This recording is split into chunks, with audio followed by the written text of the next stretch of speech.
तो बच्चों जो मांग है वो केवल वस्तु की कीमत से प्रभावित नहीं होती, बल्कि कुछ और तत्व भी होते हैं जो कि मांग को प्रभावित करते हैं, और उन्हें ही हम अर्थशास्त्र में कहते हैं अन्य कारक। हमने कई बार बात की है कि अन्य कारक स्थिर रहे तो वस्तु की कीमत और मांग मात्रा में विपरीत संबंध होता है। तो ये अन्य कारक कौन से होते हैं और वस्तु की कीमत खुद किस तरीके से मांग को प्रभावित करती है, वो यहाँ हम जानेंगे। तो आइए देखते हैं। मांग के निर्धारक तत्व, ठीक है। तो वस्तु की मांग को जो प्रभावित करने वाले जो तत्व हैं वो यहाँ पर आपके सामने दिखाए गए हैं। सबसे पहले हम हमेशा से बात करते आए हैं वस्तु की स्वयं की कीमत। वस्तु की स्वयं की कीमत, वो तो हमने कई बार कर लिया कि कीमत यदि कम होती है तो मांग मात्रा बढ़ती है, यदि वस्तु की कीमत बढ़ती है तो मांग मात्रा घट जाती है। अब इसके अलावा कौन से कारण हैं, तो है उपभोक्ता की आय। उपभोक्ता की आय से भी क्या होता है, मांग मात्रा पर असर होता है। ये सारी चीज़ों को हम डिटेल में वन बाय वन आगे बढ़ेंगे, अभी हम केवल इनके नाम देख लेते हैं। इसके बाद है संबंधित वस्तु की कीमत। इसके बाद है उपभोक्ता की पसंद व रुचि, वो भी मांग मात्रा को प्रभावित करती है। और भविष्य के बारे में कीमत प्रत्याशाएं, वो भी मांग मात्रा को प्रभावित करती हैं। तो ये सारे तत्व मिलकर मांग मात्रा को प्रभावित करते हैं।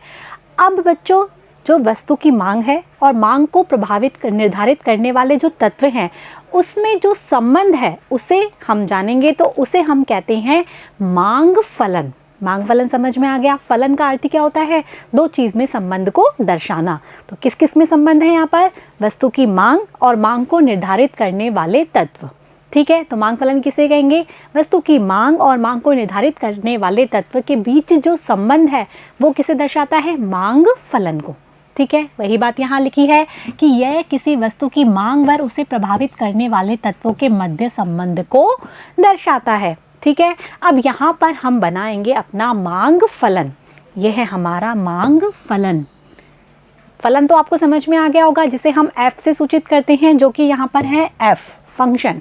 और किसको दर्शा रहा है ये, एक तो है मांग और मांग को प्रभावित करने वाले तत्व। मांग और मांग को प्रभावित करने वाले तत्व के बीच क्या संबंध है उसे दर्शाता है ये हमारा डिमांड फंक्शन मांग फलन, ठीक है बच्चों। तो यहाँ dx मांग किस किस से प्रभावित होती है, ये हमने पांचों तत्व पढ़ लिए। वही पांचों तत्व यहाँ पर लिखे हुए हैं कि सबसे पहले वस्तु की स्वयं की कीमत, क्योंकि यहाँ x वस्तु की मांग है, x वस्तु की मांग है तो वस्तु की स्वयं की कीमत मतलब x वस्तु की कीमत, तो किससे, px से। तो px क्या हो गई, वस्तु की स्वयं की कीमत, क्योंकि यहाँ dx क्या है, x वस्तु की मांग, तो ये x वस्तु की कीमत। अब वस्तु के खुद के अलावा भी और अन्य वस्तु हैं, उसकी कीमतें भी क्या करती हैं, मांग को प्रभावित करती हैं। अर्थात रिलेटेड गुड्स, संबंधित वस्तु है उसकी कीमतें, जो कि यहाँ पर दिखा रखी है PR। PR मतलब समझ में आ गया होगा आपको कि संबंधित वस्तु की कीमतें, ठीक है बच्चों। तीसरा है यहाँ पर Y। Y का अर्थ होता है उपभोक्ता की आय। हमने अभी पांचों तत्व पढ़े थे, याद है ना आपको, ये पांचों तत्व देखे थे, वही यहाँ पर दिखाए हुए हैं मांग को निर्धारित करने वाले। तो Y क्या है, उपभोक्ता की आय। इसके बाद है T। T है उपभोक्ता की रुचि और पसंद, वो भी मांग मात्रा को प्रभावित करती है। मैंने बताया था इसको हम आगे वन बाय वन पढ़ेंगे। इसके बाद है E। E है भविष्य के बारे में जो कीमतें हैं उनकी प्रत्याशाएं, ठीक है। एक्सपेक्टेशंस क्या रहेंगी वही यहाँ पर आएंगी। तो इस प्रकार से ये जो पांचों तत्व हैं वो मांग को प्रभावित करते हैं। इन पांचों तत्व और जो मांग है उसके संबंध को कौन दर्शाता है, मांग फलन। याद रहेगा, मांग और मांग को निर्धारित करने वाले तत्व दोनों के बीच होने वाला जो संबंध है वो दर्शाता है मांग फलन, ठीक है। अब हम वन बाय वन सबका स्टडी कर ले। सबसे पहले हम बात करते हैं वस्तु की स्वयं की कीमत। ये तो हम कई बार बात कर चुके हैं कि वस्तु की स्वयं की कीमत कैसे प्रभावित करती है मांग मात्रा को। यदि वस्तु की स्वयं की कीमत कम होती है तो उस वस्तु की मांग मात्रा बढ़ जाती है, यदि वस्तु की स्वयं की कीमत बढ़ती है तो उस वस्तु की मांग मात्रा घट जाती है। अर्थात ऋणात्मक संबंध यहाँ पर हो गया, विपरीत संबंध यहाँ पर हो गया। इसीलिए मांग वक्र कैसा होता है, ऋणात्मक ढाल का होता है, जो कि हमने लास्ट वीडियो में जान लिया था। वही बात यहाँ लिखी है कि वस्तु की स्वयं की कीमत अन्य बातें समान रहने पर अन्य बातें मैंने आपको बताया ना कि अर्थशास्त्र में अन्य कारक कौन से हैं, आय है, रुचि है, पसंद है, संबंधित वस्तु की कीमतें हैं, भविष्य के बारे में कीमत प्रत्याशाएं हैं, वो सारी अन्य बातें हैं। तो उनके समान रहने पर अर्थात वो चेंजेबल नहीं है, वो यदि स्थिर रहती हैं तो क्या रहता है, वस्तु की जो कीमत है और जो मांगी जाने वाली मात्रा है उसमें विपरीत संबंध होता है। ठीक है, हमने बात की।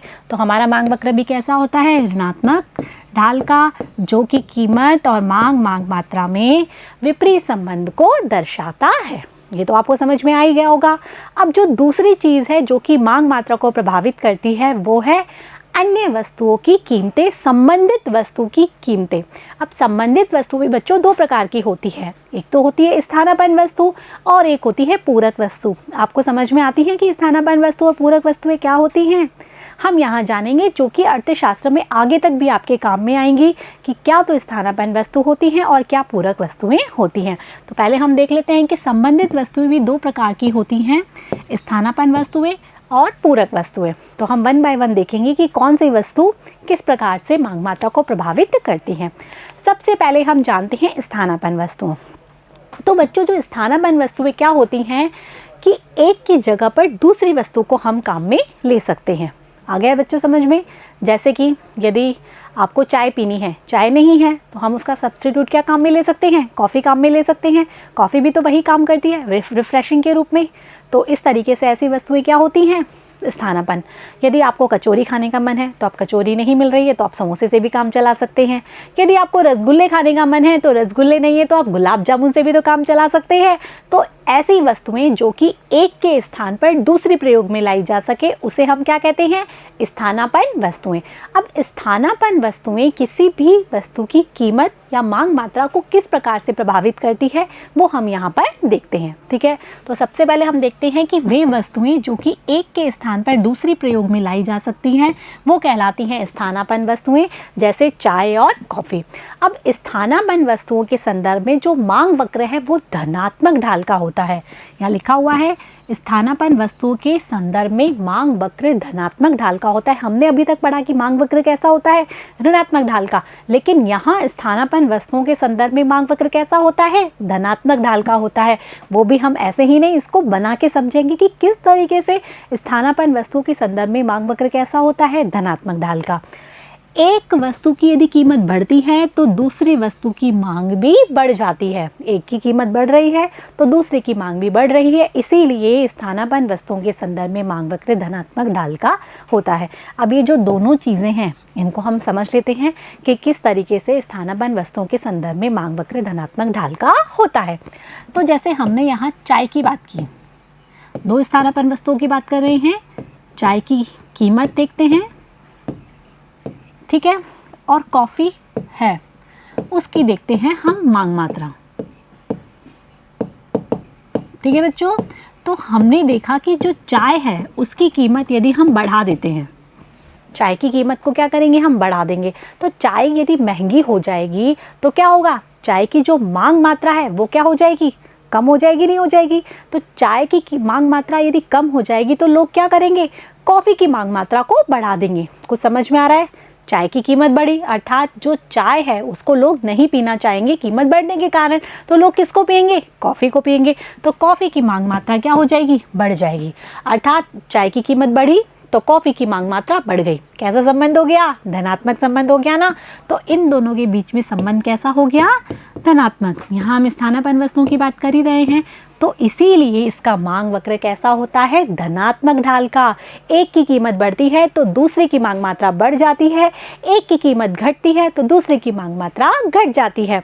तो हम यहाँ पर बनाएंगे धनात्मक ढाल का मांग वक्र स्थानापन्न वस्तुओं के संदर्भ में। यहाँ पर चाय की कीमत किसकी है, चाय की, और जो मांग मात्रा है वो किसकी है, कॉफ़ी की। ठीक है बच्चों, याद रहेगा आपको कि स्थानापन्न वस्तुओं के संदर्भ में मांग वक्र कैसा होता है, धनात्मक ढाल का। डी हमारे सामने मांग वक्र है। अब यहाँ पर हम दिखा सकते हैं P1 Q1, P और Q और ये P2, तो यहाँ पर ये हो गया Q2। समझ में आ रहा है कि यदि कीमत कितनी है P, किसकी? चाय की। तो कॉफ़ी की मांग मात्रा है Q। यदि चाय की कीमत बढ़ जाती है तो कॉफ़ी की मांग मात्रा बढ़ जाती है। यदि चाय की कीमत गिर जाती है तो कॉफ़ी की मांग मात्रा भी गिर जाती है। स्थानापन्न वस्तुओं के संदर्भ में मांग वक्र धनात्मक ढाल का होता है। एक की कीमत बढ़ती है तो दूसरी वस्तु की मांग मात्रा भी बढ़ती है। अब इसी का जो उल्टा है वो होता है पूरक वस्तुएं। हमने बात की ना कि दो तरह की वस्तुएं होती है संबंधित, एक तो स्थानापन्न और दूसरी पूरक। पूरक वस्तुएं क्या होती हैं? पूरक वस्तुएं वे होती हैं बच्चों जो कि साथ साथ प्रयोग में ली जाती है। जैसे यदि आपने कार खरीदी है तो आपको कार में डालने के लिए पेट्रोल या डीजल तो चाहिएगा ना, तभी तो वो कार दौड़ेगी या वैसे ही दौड़ जाएगी। तो कार और पेट्रोल ये कैसी वस्तु हो गई? पूरक वस्तुएं। चाय और शक्कर ये कैसी वस्तु हो गई? पूरक वस्तुएं, जो कि एक साथ काम में ली जाती है। तो यदि एक वस्तु को हम खरीद रहे हैं तो हमें दूसरी वस्तु को भी खरीदना होगा। तो ऐसे में क्या होता है? मांग वक्र होता है ऋणात्मक ढाल का। एक वस्तु की कीमत यदि गिरती है तो दूसरी वस्तु की मांग मात्रा बढ़ती है, जैसा कि मांग के नियम में होता भी यही है। तो वही यहाँ पर होता है। तो पूरक वस्तुओं के संदर्भ में मांग वक्र कैसा होता है? ऋणात्मक ढाल का। तो यही है, पूरक वस्तुएं क्या होती हैं? वे वस्तुएं जो कि एक साथ प्रयोग में लाई जाती हैं, जैसे कार और पेट्रोल। पूरक वस्तुओं के संदर्भ में मांग वक्र ऋणात्मक ढाल का होता है। एक वस्तु की कीमत बढ़ने पर दूसरी वस्तु की मांग मात्रा घटती है। यही बात मैंने की। अब इसी को हम देख लेते हैं। जैसे हमने मान लिया कार की कीमत, कार की तो हम ले लेते हैं कीमत, और पेट्रोल की ले लेते हैं मांग मात्रा। यहाँ पर आपको ये बात ध्यान रखनी है बच्चों कि हमें दोनों चीज़ों की, एक की तो कीमत लेनी है तो एक की क्या लेनी है? मांग मात्रा।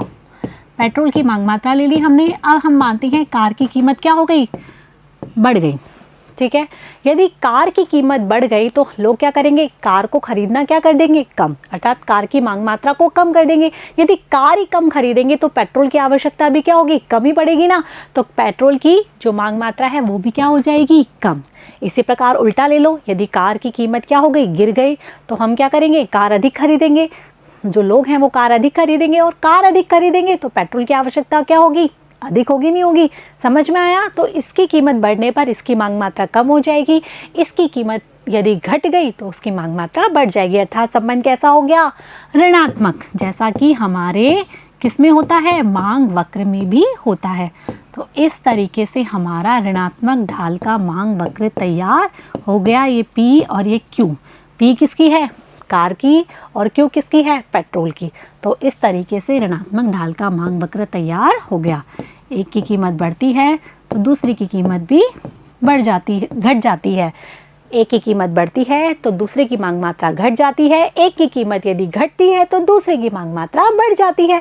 ठीक है बच्चों, तो यहाँ पर आपको समझ में आ गया होगा कि किस प्रकार से स्थानापन्न वस्तुएं और पूरक वस्तुएं मांग मात्रा को प्रभावित करती हैं। इसके साथ हम तीसरा कारक शुरू करें। जो तीसरा कारक है वो है उपभोक्ता की आय, कि उपभोक्ता की आय है वो किस प्रकार से मांग मात्रा को प्रभावित करती है। तो बच्चों, आप भी जानते होंगे कि यदि आपकी फैमिली इनकम बढ़ जाती है तो आप किसी वस्तु की अधिक मात्रा खरीदना शुरू करते हैं। ऐसा ही होता है ना कि यदि उपभोक्ता समझो किसी वस्तु को नहीं खरीद पा रहा, लेकिन उसकी आय बढ़ जाती है तो वो क्या करता है? उस वस्तु को खरीद पाता है ना। तो उपभोक्ता की आय बढ़ने पर किसी वस्तु की मांग मात्रा क्या हो जाती है? बढ़ जाती है। और उपभोक्ता की आय घटने पर किसी वस्तु की मांग मात्रा घट जाती है। अर्थात उपभोक्ता की आय और मांग मात्रा में कैसा संबंध हो गया? धनात्मक संबंध हो गया। ये हो गया उपभोक्ता की आय और वस्तु की मांग मात्रा में धनात्मक संबंध। मांग वक्र कैसा हो गया? धनात्मक ढाल का। यहाँ हम आय लिख देते हैं उपभोक्ता की। ठीक है बच्चों, कि आय और मांग मात्रा में धनात्मक संबंध है। यदि आय बढ़ती है तो मांग मात्रा भी क्या होती है? बढ़ जाती है। इस तरीके से। लेकिन यहाँ पर एक ट्विस्ट है, यहाँ पर एक अपवाद है कि हमेशा ऐसा नहीं होता कि उपभोक्ता की आय बढ़ने पर मांग मात्रा बढ़े। कई बार ऐसा होता है कि उपभोक्ता की आय बढ़ रही है लेकिन फिर भी मांग मात्रा घट रही है। ये जो नियम है, उपभोक्ता की आय बढ़ने पर मांग मात्रा बढ़ती है, ये लागू होता है केवल विलासिता की वस्तुओं के संदर्भ में। यहाँ लिखा हुआ है कि विलासिता की वस्तुएं इसमें आती है। आय बढ़ने पर मांग मात्रा बढ़ती है। मांग वक्र कैसा होता है? धनात्मक होता है। जो घटिया वस्तुएं होती हैं, जो हीन वस्तुएं होती हैं या गिफिन वस्तुएं होती हैं, उनके संदर्भ में बच्चों क्या होता है कि उपभोक्ता की आय बढ़ती है तो उपभोक्ता बल्कि उन वस्तु की मांग मात्रा को क्या करता है? घटा देता है। जैसे कि आपने देखा होगा देशी घी और डालडा घी, यदि कोई व्यक्ति डालडा घी कंटिन्यूसली यूज़ कर रहा है क्योंकि उसकी आय क्या है, कम। अब जैसे उसकी आय बढ़ती है तब तक तो वो क्या करता है, जो डालडा घी है वो यूज़ करता रहता है, लेकिन जैसे ही उसकी आय बहुत अधिक बढ़ने लग जाती है तो उसे ऐसा लगता है कि डालडा घी कैसी वस्तु है, हीन वस्तु है, घटिया वस्तु है, मुझे किसका उपयोग करना चाहिए, देशी घी का यूज़ करना चाहिए। तो वो क्या करता है, अपनी आय बढ़ने पर उस वस्तु की मांग मात्रा को घटा देता है। बच्चों समझ में आ रहा है ना कि उपभोक्ता की आय बढ़ने पर एक बिंदु तक तो उसकी मांग मात्रा बढ़ती है, लेकिन उपभोक्ता की यदि आय और अधिक बढ़ती चली जाती है तो उपभोक्ता की आय बढ़ने के साथ मांग मात्रा बढ़ती नहीं बल्कि घट जाती है। अर्थात जो मांग वक्र है वो कैसा होता है, पीछे की ओर मुड़ता हुआ होता है। किस वस्तुओं के संदर्भ में, घटिया वस्तुओं के संदर्भ में। अभी हमने जो विलासिता के वस्तुओं के संदर्भ में तो बता दिया आपको, जैसे कि लग्जरीज होती हैं, कार होती है, एसी होते हैं, तो इनके संदर्भ में क्या होती है, जैसे आय बढ़ती है इनकी मांग मात्रा बढ़ती है। लेकिन जो घटिया वस्तुएं होती हैं उनके संदर्भ में, यहाँ तो हो गई हमारी आय और यहाँ हो गई हमारी मांग मात्रा, तो एक लेवल तक तो बढ़ेगी, उसके बाद वो घटना शुरू होने लग जाएगी। अर्थात उपभोक्ता की आय और मांग मात्रा में जो संबंध है पहले तो धनात्मक होता है और उसके बाद ऋणात्मक हो जाता है। अर्थात पीछे की ओर मुड़ता हुआ मांग वक्र हमारा बनेगा। को समझ में आया, नहीं आया? नहीं आया तो रिवाइंड कीजिए, दोबारा सुन लीजिए कि घटिया वस्तुओं के संदर्भ में आय बढ़ने पर मांग एक सीमा के पश्चात क्या होती है, घटने लगती है। ठीक है, जिससे मांग वक्र कैसा होता है, पीछे की ओर मुड़ता हुआ होता है। जैसे ज्वार, बाजरा, मक्का, ये जो अनाज हैं, ज्वार, बाजरा, मक्का, ये गरीबों के अनाज माने जाते हैं। कम आय तक तो लोग इनको यूज़ में लेते हैं, लेकिन जैसे ही उनकी आय बढ़ती है तो ज्वार, बाजरा, मक्का इनको छोड़ के वो गेहूं और चावल काम में लेने लगते हैं। ज्वार, बाजरा, मक्का की जो मांग मात्रा है वो कम हो जाती है। इसीलिए घटिया वस्तुओं के संदर्भ में मांग वक्र कैसा होता है, पीछे की ओर मुड़ता हुआ। समझ में आया? तो उपभोक्ता की आय के संदर्भ में विलासिता की वस्तुओं में तो धनात्मक संबंध, लेकिन घटिया वस्तुओं के संदर्भ में पहले धनात्मक और उसके बाद ऋणात्मक संबंध होता है। आगे बच्चों समझ में, अगला देखें, उपभोक्ता की पसंद और रुचि। आप जानते हैं कि उपभोक्ता अलग अलग तरीके होते हैं, सबकी पसंद अलग अलग होती है, सबकी रुचि अलग अलग होती है, फैशन अलग अलग तरह से चलते रहते हैं, नए नए विज्ञापन आते हैं, नए नए आविष्कार आते हैं, तो इन सब से भी मांग मात्रा प्रभावित होती है। जैसे किसी भी वस्तु का यदि आप उपभोक्ता ने विज्ञापन देख लिया तो क्या पता वो उससे इन्फ्लुएंस हो जाए, उसे लगे नहीं नहीं ये चीज़ तो बहुत अच्छी है, ये क्रीम लगाने से तो मैं एकदम गोरा हो जाऊँगा, या फिर क्या होगा, ये चीज़ यूज़ करने से तो मैं बहुत मोटा हो जाऊँगा। तो ये सब चीज़ें भी क्या होती हैं, उपभोक्ता को प्रभावित करती हैं, उसकी मांग मात्रा को प्रभावित करती हैं। आगे बच्चों समझ में, तो हमारा जो चौथा कारक है वो क्या होगा, उपभोक्ता की पसंद व रुचि। उपभोक्ता की मांग उसकी पसंद, रुचि, फैशन, अधिमान, नए आविष्कार और विज्ञापन से भी प्रभावित होती है। अब हमारा जो पांचवा जो कारक है वो है भविष्य के बारे में कीमत प्रत्याशाएं। बच्चों इसका बहुत अच्छा एग्जाम्पल मेरे सामने है पेट्रोल का। अब आपको यदि लग रहा है कि कल पेट्रोल की कीमत क्या हो जाएगी, गिर जाएगी, आपको ये लगता है कि पेट्रोल यदि मैं कल भरवाने जाऊं तो उसकी कीमत गिर जाएगी, तो आप क्या आज ही पेट्रोल भरवा लेंगे? नहीं भरवाएंगे ना, आपको लगता है एक दिन वेट कर लेते हैं, कल भरवा लेंगे। तो भविष्य के बारे में कीमत प्रत्याशाएं, यदि भविष्य में कीमत गिरने की आशंका है तो उपभोक्ता क्या करेगा, आज के लिए मांग मात्रा को घटा देगा, और यदि भविष्य में कीमत बढ़ने की आशंका है तो वो क्या करेगा, आज के लिए मांग मात्रा को बढ़ा देगा। धनात्मक संबंध हो गया। यहाँ पर समझ में आ गया कि भविष्य की प्रत्याशाएं, कीमत बढ़ने की संभावना, वर्तमान में मांग में वृद्धि। यदि कीमत बढ़ने की संभावना है तो अभी मांग में वृद्धि हो जाएगी, और यदि कीमत घटने की संभावना है तो वर्तमान में मांग में क्या हो जाएगी, कमी हो जाएगी। आगे बच्चों समझ में, तो इस तरीके से हमने मांग को प्रभावित करने वाले 5 कारक पढ़े। वस्तु की स्वयं की कीमत, जिसके बारे में आप जानते ही हैं, संबंधित वस्तु की कीमत, जिसमें स्थानापन्न वस्तु की कीमत आई है और पूरक वस्तुओं की कीमतें आई हैं। इसके बाद हमने जाना उपभोक्ता की आय के बारे में, इसके बाद हमने जाना उपभोक्ता की पसंद व रुचि के बारे में, और इसके बाद हमने बात की भविष्य के बारे में, कीमत प्रत्याशाओं के बारे में, कि यदि कीमत बढ़ने की आशंका है तो वर्तमान में मांग मात्रा में वृद्धि हो जाएगी, यदि कीमत घटने की आशंका है तो क्या होगी, वर्तमान में मांग मात्रा में कमी हो जाएगी। आगे बच्चों समझ में, तो ये थे मांग को प्रभावित करने वाले कारक, कि कौन से जो तत्व हैं जो मांग को प्रभावित करते हैं। इसके अलावा अन्य कारक भी हैं जो कि मांग को प्रभावित करते हैं। उसमें क्या है, पहला है जनसंख्या का आकार और संरचना। अब जनसंख्या का आकार और संरचना कैसे मांग को प्रभावित करेंगे? यदि जनसंख्या का आकार विस्तृत है तो मांग मात्रा क्या होगी? अधिक होगी। समझ में आ रहा है? और यदि जनसंख्या कम है तो मांग मात्रा भी क्या होगी? कम। अब जनसंख्या में भी यदि कैसे लोग हैं, यदि हम माने कि गरीब लोग अधिक है, अमीर लोग कम हैं, तो अधिक लोग गरीब हैं तो आवश्यक वस्तुओं की मांग क्या होगी? अधिक होगी। यदि अमीर लोग हैं बहुत अधिक तो वो विलासिता की वस्तुओं की मांग अधिक करेंगे। तो जनसंख्या का आकार है वो भी मांग मात्रा को प्रभावित करता है, उसकी संरचना भी मांग मात्रा को प्रभावित करती है। यहाँ लिखा है कि जनसंख्या यदि ज़्यादा है तो फास्ट मूविंग कंज्यूमर गुड्स की मांग ज़्यादा होगी। कंज्यूमर गुड्स फास्ट मूविंग, क्योंकि जो ज़्यादा यदि लोग हैं तो वो ज़्यादा कंज्यूमर गुड्स जो उपभोग की वस्तु हैं उनकी मांग वो कैसे करेंगे? अधिक। और यदि जनसंख्या में भी युवा अधिक हैं तो युवा लोगों को क्या पसंद होते हैं? गैजेट्स पसंद होते हैं, इलेक्ट्रॉनिक्स जो सामान हैं वो उनका बहुत अधिक यूज़ करते हैं। तो यही यहाँ लिखा है कि यदि युवा अधिक हैं तो लाइफ स्टाइल जो प्रोडक्ट्स हैं उसकी मांग ज़्यादा होगी। लाइफ स्टाइल, क्योंकि युवाओं को जो स्टाइलिश चीज़ें हैं वो बहुत अधिक पसंद होती हैं। तो इस प्रकार जनसंख्या का आकार और संरचना है वो भी मांग मात्रा को प्रभावित करती हैं। अब अगला है राष्ट्रीय आय का वितरण।